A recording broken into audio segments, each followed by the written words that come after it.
Hey everyone, Xylee here, and I've been thinking for the past few weeks, and I'm getting pretty tired of just playing things like Criminality and other games from my childhood.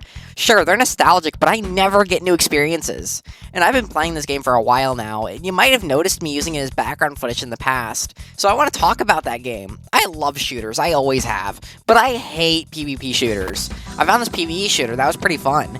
If you like Helldivers, you'll enjoy Darkdivers. Darkdivers it's basically just Helldivers on Roblox. It has dozens of weapons, it has a few maps, and it has difficulty settings. It's pretty cool, and it's one of my more favorite games at the moment, so let's get into it. Well, before getting too far ahead of ourselves, let's actually talk about the moons in the game. These are the actual maps in the game. There are 6. There's Dark Moon, Aradise, Cyberox, Amon, and Hell. There are actually 7 missions to complete as of now, being Aradise has 2 chapters. Each moon has an option, Elite or Normal. For consistency's sake, every moon I'll show off is on the Elite difficulty. Well, what's unique about each? Well, Dark Moon is first. Dark Moon takes place in what looks to be Earth's moon, and you're fighting cyber enemies known as the Robot Regiment. The Robot Regiment is full of Cyberaptors, Chief Cyberaptors, Cyber Vultures? Do they mean vultures? I'm not entirely sure, but you can also go fight a boss named the Cyber Rex. And there's also a secret boss on this map. If you go into the cave you're instructed to destroy, you'll find the Cyber Tyrant. Once you destroy the cave, fight the Cyber Rex, and place the flag. Congratulations, you just conquered your first moon. Now, go to the Sergeant and claim your reward. Dark Moon gives 4,000 credits for completing the Sergeant quest, and as all, resets after 4 hours. Make sure to do this a couple times, because you'll need the credits. Next up's Aradise, which we'll be doing Chapter 1 for right this second, but we'll discuss Chapter 2 later. Being similar to the Dune franchise in both its level design and enemies, known as the Insect Horde.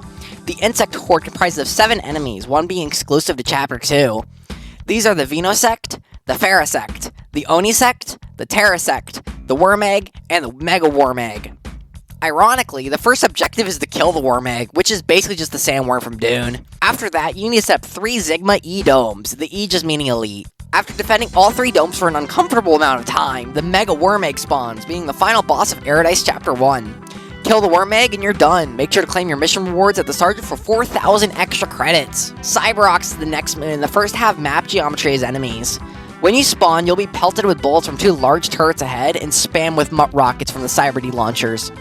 This is another map that has cyber enemies, but with a different kind. Dark Moon had dinosaurs, while Cyberox has canines. The Cyber D Launcher, Cyber B, Turret, Auto Beast, Cyber Drone, and finally, the Beast.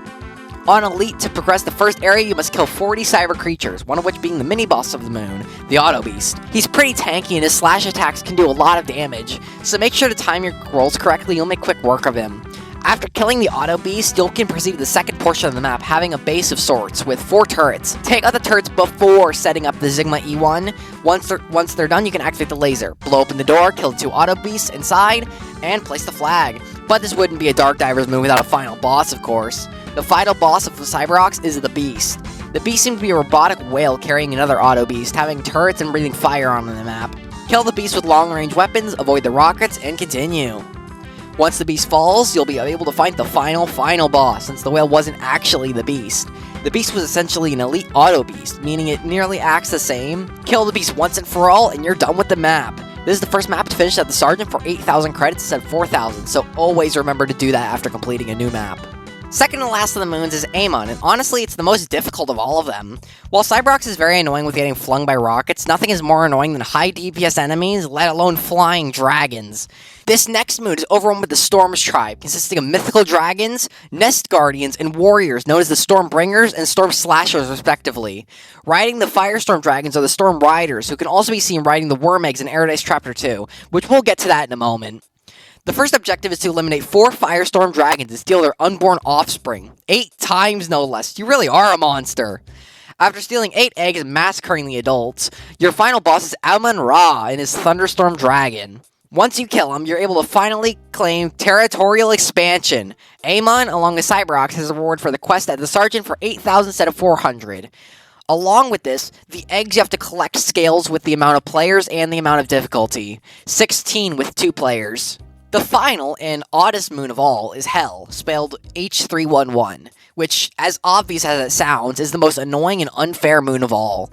Where do we even get started with this one? There's only one major objective here, which it doesn't even tell you. Get to the gate and set up 3 Sigma E1s, behaving the same as the domes from Paradise, requiring you to stand in the circle and wait for them to set up.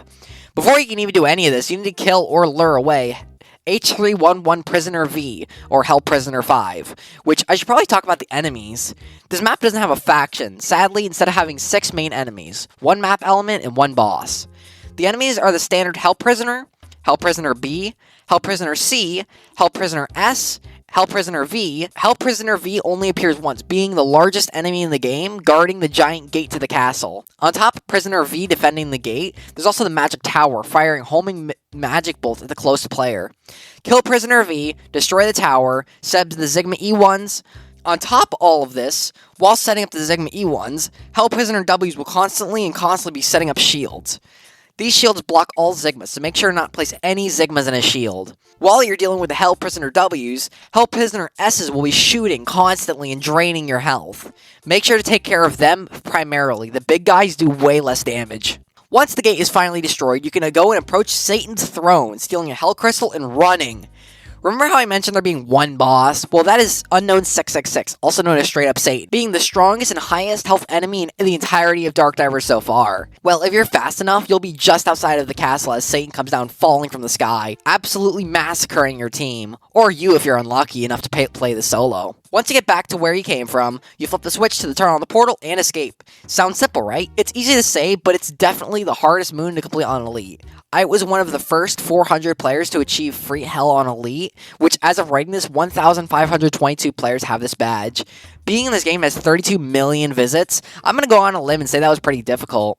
The reason this moon doesn't reward credits is because it rewards crystals. The more crystals you collect corresponds to how many you'll exit with, and all participants of the moon will be allowed to keep all of them. If you exit with a max of 4 Hell Crystals will be given to you. That is unless you kill Satan on Normal, which awards 8, or killing Satan on Elite, which awards 16. Stay tuned for the strategy guide on how to complete that, and we'll discuss what the Hell Crystals are actually used for at the end of the Arsenal section.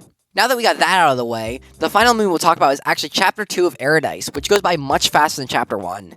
The first objective you're given is to destroy 3 of the insect nests, while fighting Pharasex, Venosex, Baby Worm Eggs, and Terrasex. Chapter 2 adds one new enemy, the Arasect, which is seen after destroying the 3 insect nests at the beginning, in which you're instructed to destroy another 4. After destroying the 4 insect nests, you're now against the final boss, Osiris, one of the hardest in the game. I'd argue Amon-Ra is easier than Osiris, as Osiris spams pyramids, lasers, and drains your health further than any I've ever seen from an enemy, excluding Satan, of course. Another fact about the moon is Storm Riders can be seen riding the worm eggs, as mentioned previously. Now that we know what our enemies are and where we'll be fighting them, we need weapons to fight with. There are 4 major slots: primary weapon, secondary weapon, gadgets, and armor. You can have 1 primary, 1 secondary, 3 gadgets, and 1 armor. Now, what options do we have? Let's go over them. The first primary you'll start with is the AR-26 Unslave, being a generic assault rifle. Jack of all trades when it comes to utility. Fire rate of 0.1, damage of 25, and has 30 bullets per magazine. Next up is the AR-14 Brainwasher, having the fire rate of 0.05 and a damage of 15, along with 50 bullets instead. This is more of an SMG and isn't utilized often. Low accuracy makes it pretty difficult to use at long range, but we can say that about the next 2 weapons as well. The SG-16 Judgment and the SG-19 Punisher, both being shotguns. The Judgment does 150 damage with a fire rate of 0.5 and 8 shells, and the Punisher does 300 damage with a fire rate of 1.5, same ammo capacity. The Punisher is actually the only weapon in the game to be able to fire mid-reload, since it loads 1 shell at a time instead of with a magazine. The next is the MR1 Messiah, the first and the only sniper in the game. It is a fire rate of 1, does 150 damage per shot, and has 10 bullets. Headshots deal increased damage with the MR1 Messiah compared to every other weapon. Next is the RL4 Gifter, an RPG that does a good amount of splash damage. 500 damage per hit, fire rate of 3, and only holds 1 rocket per shot. Next is the objective worst weapon in the game, the MG99 Liberator.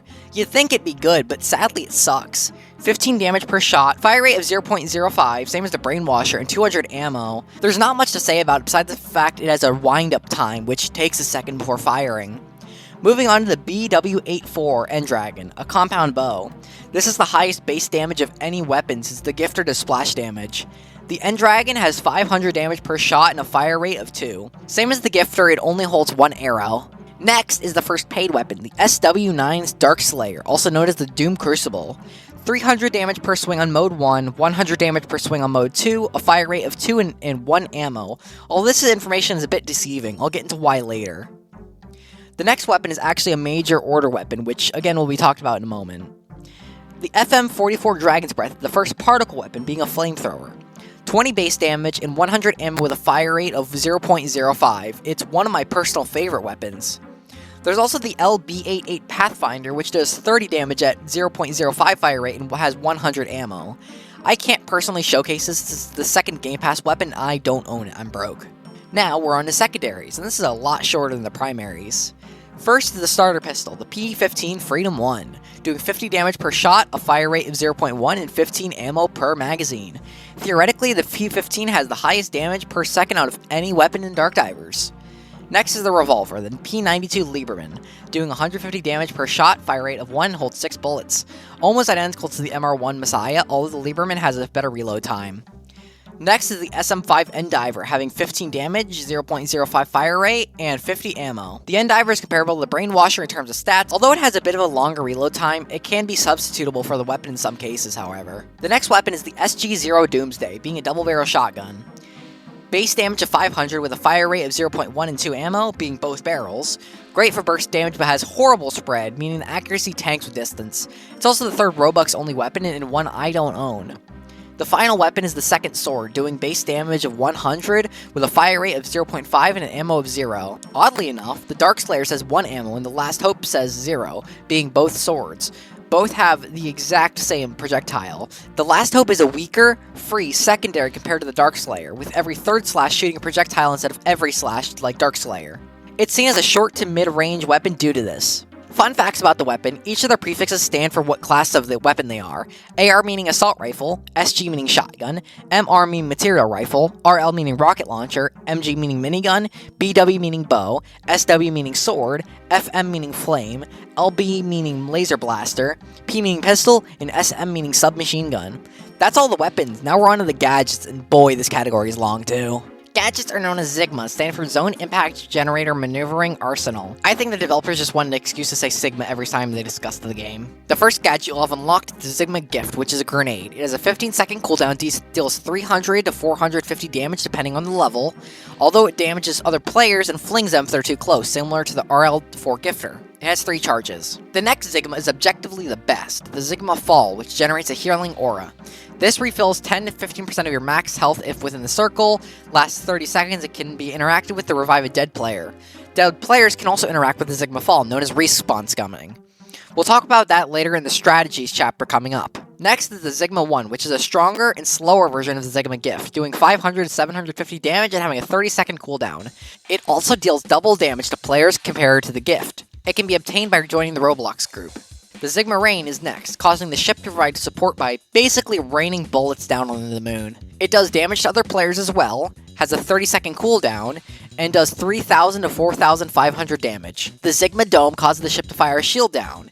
It gives 100% damage reduction and prevents ragdolling. It can absorb 200 to 300% damage before breaking, lasts indefinitely, and has a 60-second cooldown. The next is the most deadly Sigma, the Thor. Sigma Thor has a charge up before detonating, releasing a massive explosion, dealing 1,000 to 1,500 damage to anything within the radius. It will ragdoll players, and has a 50-second cooldown. Sigma X is the most interesting by far, spawning a palatable mech with dual miniguns and infinite ammo. The mech has 1,000 health and has a 180-second cooldown. It's obtainable through the Sigma X Game Pass or for 500,000 credits during certain events. All bosses deal double damage to Sigma X. It also used to be obtainable through the Elite Game Pass. It's also the only Sigma to be able to evolve. What is evolution? We'll get into that after this. Next is Sigma B, which is a giant laser that deals 2,000 damage and has a 30-second cooldown. Sigma W is one of my favorites, and the last Sigma to discuss. It spawns a holographic worm egg that does 20 damage every 0.2 seconds and has a 90-second cooldown. It can be obtained via major order again. Next up are armors, which are pretty unique. These increase your stats and give you an ability. Each armor set has an ability, a passive effect, or both. First up is the Dark Dive, which is the first armor you start with, giving 0 buffs on level 1 and having an ability that restores 50% of your health every 60 seconds. Upgrade to level 10 will give 150% extra health, 50% extra stamina, and restores 100% of your health every time you use the ability. Next is the Elite Dark Dive, which at level 10 gives 150% health, 25% main, sub, and gadget damage. The ability allows you to throw and upgrade Sigma 1, raining explosives for 2,500 to 3,750 damage every 90 seconds depending on the level. I can't personally showcase this one since I don't own it and I'm pretty broke. It's the last paid item in the game. It's also the one I can't find any information on online. I've never seen it. Next is the meanest armor, the Ghost Dive, which gives you 100% stamina and 37.5% sub-weapon damage at level 10. It grants invisibility for 5 seconds, or 7.5 seconds at level 10, and has a cooldown of 60 seconds. The invisibility allows enemies to no longer target you, although screws over your teammates if done wrong by making everything target them. Reap is one of my favorites, giving 25% main, sub, and gadget damage at level 10. Restores 2 to 3% health depending on how much damage you deal to the enemies, basically steals their life. It's also the first passive ability recovering, excluding Elite Dark Dive. Next is Thorn Dive, which gives an extra 200% health at level 10 and has an ability to spawn a shield that absorbs 200 to 320 damage every 60 seconds. It's definitely one of the most overpowered due to the fact you can just not die by spamming it. Definitely one of the best armors. Moving on to Doom Dive, level 10 has a 37.5% extra damage increase on your primary and secondary weapon. Passive ability prevents death and heals 15 a second for 5 seconds on level 0 and 7.5 seconds on level 10, with a cooldown of 110 seconds. Beast Dive is next, and it's one of the best, but not for the reason you think. Beast Dive gives 100% health and stamina boost at level 10 and has a passive ability. It replaces your dash with a teleport. Why is this one of the best? Well, we'll talk about that and the strategies coming up soon. Next is the Warlord Dive, which is another paid item that can be obtained for 500,000 credits during events or for Robux. When the armor is level 10, it gives you 100% extra health, 100% extra stamina, 37.5% primary weapon damage. The ability allows you to summon a mountable dragon. It's good for flying over enemies. After Warlord Dive, we have Mercy Dive, which gives 100% health and 100% stamina at level 10. It also has 2 abilities, one passive and one active. The active ability spawns a beacon to resurrect dead allies, and the passive ability has a healing aura for other players. The final armor I own is Endive, which has a 100% health. The final armor I own is Endive, which is a 100% health buff and a 37.5% gadget damage increase. It also has 2 abilities. The active allows you to summon 2 turrets to attack enemies with a cooldown of 120 seconds per turret. The passive ability spawns a drone that locks onto and attacks enemies. It doesn't do that much damage, but it's good for taking out small enemies. This is also obtained through Major Order, which we'll talk about right after we discuss the last armor, the Pumpkin Dive. The Pumpkin Dive has a 150% health bonus with a 37.5% gadget damage increase while it's at level 10. It was obtainable during Halloween 2024 for 100 crystals. I sadly joined in November and missed out on the armor. Now, we can finally discuss Major Order, which are the events that can be viewed by the purchasing section of the main map. There are 3 major orders currently and require a certain amount of global wins from every server. They last 3 days. These are 1,000 wins for Amon and 2,000 wins for Cybrox and Eredice. Freeing Amon will unlock the FM44 Dragon's Breath for purchase at the vending machine. Freeing Cybrox unlocks the Endive, and freeing Eredice unlocks the Sigma W. Now, how exactly do we even get these items? Well, every time you want to get an armor, weapon, or gadget, you need to roll for it, like a gacha game, except not very expensive. Earning credits is actually really easy. Freeing moons and talking to the sergeant earns you credits depending on the difficulty of the moon, along with bowing to the floating suit at the rolling area awards you anything from 1,000 to 20,000 credits, so be sure to check that daily. Once everyone completes the major order, it unlocks till the next major order begins. Remember that once major order ends, even if you own the item, you will not be able to roll for extra levels until the next major order begins. Keep this in mind when you're waiting for a major order. Save your credits and wait for the completed status if there's a specific item you want to get. The final part of the arsenal I want to discuss is evolution and limit breaking. What are these? Well, to evolve an item, you need to max limit breaks. Limit breaks max after 2 times, each limit break costing 50,000 credits and 50 hell crystals. This is what the hell crystals are used for. Now, after spending the 100,000 credits and 100 hell crystals to actually unlock evolution, evolution is only currently available to 3 items and costs another 100,000 credits and 100 hell crystals. Unless you want to evolve Sigma X, in which costs 200,000 and 200 hell crystals. Very steep price point, I know, but it's entirely worth it. The options for evolution are the SG-16 Judgment, the MR1 Messiah, and the Sigma X, as mentioned earlier. What does each do? Well, the SG-16 Judgment shoots plasma instead of the shells, and deals AoE damage. It boosts base damage to 480 compared to the 225 of level 10, with the same ammo capacity, fire rate, and reload time. It upgrades the damage per second from 276.92 to 590.77, which is absolutely insane. The MR1 Messiah goes from a level 10 damage of 225 to an evolve damage of 1600. It halves the fire rate to 2 and halves the ammo capacity, although it does even more damage per headshot. I believe 4 times headshot damage compared to the normal weapon, but don't quote me on that. The final evolution is Sigma X, which is entirely unique compared to the other two. The Judgment turns into a plasma shotgun and the Messiah turns into a 50 cal. So what? Well, the Sigma X is entirely different from its predecessor. I'll let this quote take it from here. One time, I asked if my Sigma X could be modeled to look like Optimus Prime. The Dark Empire sadly said no. Instead, they gave me an Iron Man suit when I paid them my life savings. Changes heavily. Instead of doing 10 damage with dual miniguns and a 1000 health, it instead has 800 health and does 800 damage per shot with a reload time of 15 seconds. Why is it so good? Well, instead of being a mech, it turns to a flying private suit that has way better controls compared to the Warlord Dragon. Makes you immune to shockwaves, cannot be ragdolled, cannot be grabbed by a prisoner beyond hell. Although you can't jump, roll, or ride anything, you can fly, so that basically makes up for everything else, along with the suit automatically firing 4 guided missiles every 15 seconds, dealing 800 damage.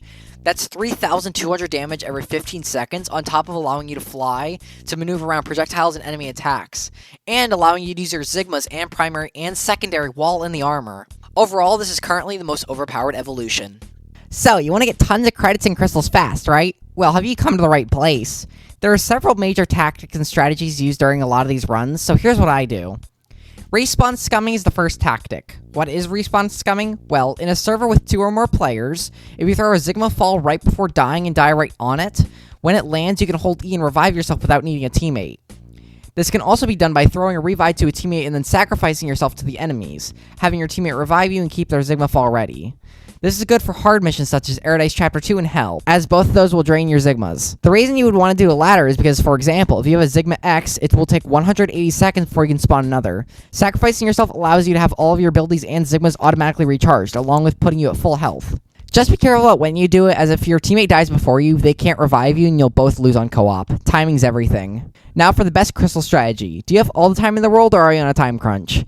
This part might get a little confusing, so try to stick with me.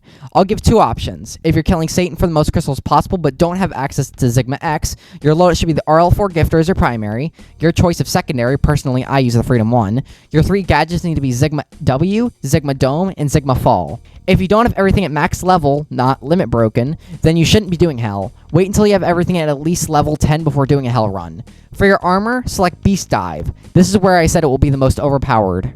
Now, if you have access to Sigma X Evolved, swap out your Sigma Fall for X. Keep everything else the same. Both strategies are very similar, however, I would only recommend doing Hell Elite Solo if you have access to Sigma X Upgraded. First step is to get in your armor, fly around the tower, provoke the big man, and since he's currently bugged, allow him to fall over. Ignore him for the rest of the match. Place a dome on the Sigma E1s and wait for them to complete. You'll do this for around 7 to 8 minutes, waiting for all 3 to finish. Once they're finished, allow an enemy to destroy your Sigma X. On my first take, I messed up and forgot a Sigma X can't dash, which is one of the dumbest mistakes I think I've ever made. I threw the run, however I did prove this was possible. Following the setup I've done a million times, go to the last pillar on the left, clip through, run forwards, and position yourself between... Clip through, run forwards, and position yourself Run forwards and position yourself behind this weird line thing. Once you do that, turn your graphics settings to 0 and you'll be able to see Satan's health from outside the wall. Set up an auto clicker and walk away while you shoot Satan. After around an hour or so, Satan will die. Clip back in, throw your Sigma X, fly to the flag, and you've just soloed Hell.